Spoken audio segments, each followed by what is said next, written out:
ಈ ಸೀಸನ್ ಅಲ್ಲಿ ತುಂಬಾನೇ ಬೇಬಿಕಾರ್ನ್ ಸಿಗುತ್ತೆ. ಮನೇಲಿರೋ ಸ್ವಲ್ಪನೇ ಸಾಮಗ್ರಿಯಿಂದ ತುಂಬಾ ಟೇಸ್ಟಿಯಾಗಿರುವಂತ ಬೇಬಿಕಾರ್ನ್ ಬೇಲ್ನ ಯಾವ ರೀತಿ ಮಾಡೋದು ಅಂತ ನಾನು ಇವತ್ತಿನ ವಿಡಿಯೋದಲ್ಲಿ ಹೇಳ್ಕೊಡ್ತಾ ಇದ್ದೀನಿ.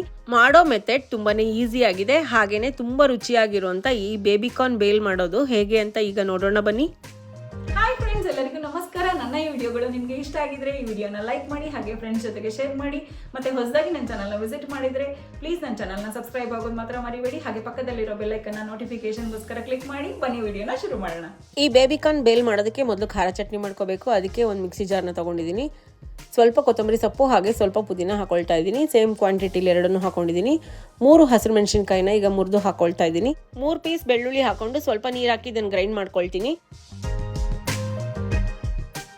ಬೇಬಿಕಾರ್ನ್ ಬೇಲ್ ಮಾಡೋದಕ್ಕೆ ಮೊದಲು ಬೇಲ್ನ ರೆಡಿ ಮಾಡ್ಕೊಳ್ಳೋಣ. ಒಂದು ಬೌಲ್ನ ತಗೊಂಡು ಅದಕ್ಕೆ 1 ಟೇಬಲ್ ಸ್ಪೂನ್ನಷ್ಟು ಎಣ್ಣೆ, ಸಣ್ಣಗೆ ಕಟ್ ಮಾಡಿರುವ 1 ಈರುಳ್ಳಿ, 1 ಸ್ಪೂನ್ನಷ್ಟು ಕೊತ್ತಂಬರಿ ಸೊಪ್ಪು, ಪುದೀನ, ಹಸಿರು ಮೆಣಸಿನಕಾಯಿ ಪೇಸ್ಟ್ ಮಾಡ್ಕೊಂಡಿದ್ವಲ್ಲ ಅದನ್ನ ಹಾಕೊಂಡಿದ್ದೀನಿ. ಅರ್ಧ ಚಮಚದಷ್ಟು ಖಾರದ ಪುಡಿ, ಖಾರ ಕಡಿಮೆ ಇರುವಂತ ಕಾಶ್ಮೀರಿ ರೆಡ್ ಚಿಲ್ಲಿ ಪೌಡರ್ನ ನಾನಿಲ್ಲಿ ಹಾಕೊಂಡಿದ್ದೀನಿ. ಹಾಗೂ ಅರ್ಧ ಚಮಚದಷ್ಟು ಚಾಟ್ ಮಸಾಲ ಹಾಕೊಂಡಿದ್ದೀನಿ. 1/4 ಟೀ ಸ್ಪೂನ್ನಷ್ಟು ಕಾಳು ಮೆಣಸಿನ ಪುಡಿನ ಹಾಕೊಂಡು ಒಂದ್ಸಲ ಇದನ್ನ ಮಿಕ್ಸ್ ಮಾಡಿ ನಂತರ ಇದಕ್ಕೆ ರುಚಿಗೆ ತಕ್ಕಷ್ಟು ಉಪ್ಪನ್ನ ಹಾಕಿರುವಂತ ಉಪ್ಪು, ಈರುಳ್ಳಿ, ಖಾರದ ಪುಡಿ ಹಾಗೂ ಎಲ್ಲಾ ಮಸಾಲೆ ಮಿಕ್ಸ್ ಆಗೋ ಹಾಗೆ ನೀಟಾಗಿ ಇದನ್ನ ಮಿಕ್ಸ್ ಮಾಡ್ಕೊಂಡಿದ್ದೀನಿ.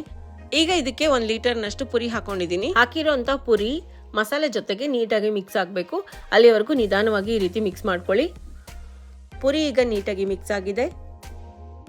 ಈಗ ಬನ್ನಿ ಬೇಲಂತೂ ರೆಡಿ ಮಾಡ್ಕೊಂಡಿದ್ದೀವಿ. ಬೇಬಿಕಾರ್ನ್ನ ಕಟ್ ಮಾಡಿ ರೆಡಿ ಮಾಡ್ಕೊಳ್ಳೋಣ. ನಾನಿಲ್ಲಿ ಫ್ರೆಶ್ ಆಗಿರುವಂತ ಬೇಬಿಕಾರ್ನ್ನ ತಗೊಂಡಿದ್ದೀನಿ. ಈ ಬೇಲಿಗೆ ಒಂದು 4 ಬೇಬಿಕಾರ್ನ್ ಬೇಕಾಗುತ್ತೆ. ಫ್ರೆಶ್ ಆಗಿರೋಂಥ ಬೇಬಿಕಾರ್ನ್ ಇದ್ರೆ ತುಂಬಾ ಟೇಸ್ಟಿ ಆಗಿರುತ್ತೆ. ಆದಷ್ಟು ಫ್ರೆಶ್ ಆಗಿರೋಂಥ ಬೇಬಿಕಾರ್ನೇ ತಗೊಳ್ಳಿ. ಎಲ್ಲಾ ಬೇಬಿಕಾರ್ನ್ ಈ ರೀತಿ ರೌಂಡ್ ಆಗಿ ಕಟ್ ಮಾಡಿ ಇಟ್ಕೊಂಡಿದ್ದೀನಿ.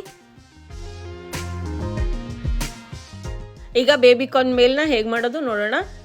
ಒಂದು ಪ್ಲೇಟ್ನಲ್ಲಿ ಮೊದಲಿಗೆ ನಾವು ರೆಡಿ ಮಾಡಿ ಕಟ್ ಮಾಡಿ ಇಟ್ಕೊಂಡಿರುವಂಥ ಈ ಕಾರ್ನನ್ನು ನಾನು ಫಸ್ಟ್ ಹಾಕೊಳ್ತಾ ಇದ್ದೀನಿ. ಅದ್ರ ಮೇಲ್ಗಡೆ ನಾವು ಬೇಲ್ನ ಮಿಕ್ಸ್ ಮಾಡಿ ರೆಡಿ ಮಾಡ್ಕೊಂಡಿದ್ವಲ್ಲ ಅದನ್ನು ಒಂದು ಲೇಯರ್ ಹಾಕೊಳ್ತಾ ಇದ್ದೀನಿ. ಈ ರೀತಿ ಎಲ್ಲ ಕಡೆಗೂ ಈ ಬೇಲ್ನ ಹಾಕೊಳ್ಳಿ. ನೆಕ್ಸ್ಟ್ ಇದಕ್ಕೆ ಹುರಿದಿರುವಂಥ ಕಡಲೆ ಬೀಜ ಸ್ವಲ್ಪ ಮೇಲ್ಗಡೆ ಹಾಕೊಳ್ಬೇಕು. ಈ ಕಡಲೆ ಬೀಜನ ಆಲ್ರೆಡಿ ಹುರಿದು ಸಿಪ್ಪೆ ತೆಗೆದು ರೆಡಿ ಮಾಡಿ ಇಟ್ಕೊಂಡಿದ್ದೀನಿ. ಇದ್ರ ಮೇಲ್ಗಡೆ ಸ್ವಲ್ಪ ಹಾಕೊಳ್ಳೋಣ. ನಂತರ ಸಣ್ಣಗೆ ಕಟ್ ಮಾಡಿರುವ ಈರುಳ್ಳಿ ಒಂದನ್ನು ತಗೊಂಡಿದ್ದೀನಿ. ಅದರಲ್ಲಿ ಸ್ವಲ್ಪ ಈ ರೀತಿ ಮೇಲ್ಗಡೆ ಹಾಕ್ತಾ ಇದ್ದೀನಿ. ನೆಕ್ಸ್ಟ್ ಇದಕ್ಕೆ ಕ್ಯಾರೆಟ್ ತುರಿನ ಹಾಕ್ಕೊಳ್ಬೇಕು. ಇದನ್ನು ಕೂಡ 1 ಕ್ಯಾರೆಟ್ ತುರಿದಿಟ್ಕೊಂಡಿದ್ದೆ. ಸ್ವಲ್ಪ ನಮಗೆ ಬೇಕಾದಷ್ಟು ಮಾತ್ರ ಇದ್ರ ಮೇಲ್ಗಡೆ ಹಾಕೊಳ್ಳೋಣ. ನಂತರ ಕೊತ್ತಂಬರಿ ಸೊಪ್ಪನ್ನು ಹಾಕ್ಕೊಳ್ಬೇಕು. ಸ್ವಲ್ಪ ಕೊತ್ತಂಬರಿ ಸೊಪ್ಪು ಇದ್ರ ಮೇಲ್ಗಡೆ ಈ ರೀತಿ ಹಾಕ್ಕೊಳ್ಳೋಣ. ನಂತರ ಇದಕ್ಕೆ ಪ್ಲೇನ್ ಆಗಿರುವಂಥ ಮಂಡಕ್ಕಿ ಸ್ವಲ್ಪ ಮೇಲ್ಗಡೆ ಹಾಗೆ ಹಾಕ್ಕೊಳ್ಳೋಣ. ನೋಡಿ ಈ ರೀತಿ ಎಷ್ಟು ಕಲರ್ಫುಲ್ಲಾಗಿ ಕಾಣಿಸ್ತಿದೆ ನೋಡಿ. ನಂತರ ಇದಕ್ಕೆ ಸೇವನ್ನ ಹಾಕ್ಕೊಳ್ತಾ ಇದ್ದೀನಿ. ಸಣ್ಣ ಸೇವನ್ನ ಇದಕ್ಕೆ ಯೂಸ್ ಮಾಡಿದ್ದೀನಿ. ಇದೇ ಒಳ್ಳೆ ಟೇಸ್ಟ್ ಕೊಡೋದು. ಸೊ ಲಾಸ್ಟ್ನಲ್ಲಿ ಇದಕ್ಕೆ ಹುಳಿಗೋಸ್ಕರ ಸ್ವಲ್ಪ ನಿಂಬೆಹಣ್ಣಿನ ರಸ ಹಾಕೊಳ್ತಾ ಇದ್ದೀನಿ.